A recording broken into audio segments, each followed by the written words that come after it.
In today's video, I'm going to teach you how to create an account on Zoho CRM, which is free forever. If you're new to customer relationship management or just want a reliable tool without a price tag, this walkthrough will get you set up quickly and confidently. Start by opening your browser and heading to www.zoho.com/crm. You'll see the Zoho CRM landing page with a simple sign-up form. In the name field, enter your full name as you'd like it to appear across the account. Next, type your email address.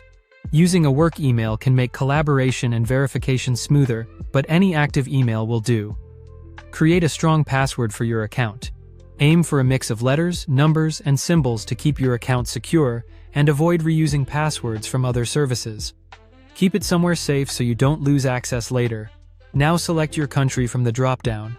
This helps Zoho tailor settings like regional formatting and phone codes. After choosing your country, enter your phone number if the form requests it. Make sure it's accurate and accessible. Depending on your region, Zoho may send a code to confirm your number for added security. You'll see a checkbox to agree to the terms and conditions. Give them a quick review so you understand how your data is handled, and check the box when you're ready to proceed. Then click Get Started. Zoho will create your basic account and guide you into an initial setup page. Here, fill in your organization details.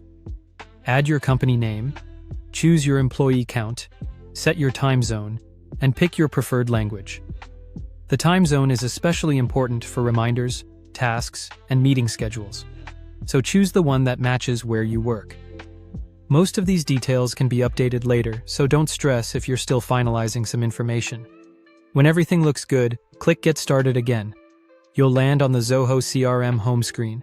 From here, you can explore core modules like leads, contacts, accounts, and deals. The free plan is designed to be free forever, which means you can start organizing your sales pipeline, logging calls and emails, and tracking tasks without paying. As your needs grow, you can always review plan comparisons inside Zoho to decide if an upgrade makes sense, but there's no rush. That's it. You've created your Zoho CRM account and completed the initial setup. If this was helpful, give it a try right now while everything's fresh, and let me know how it goes in the comments. Thanks for watching, and don't forget to subscribe for more.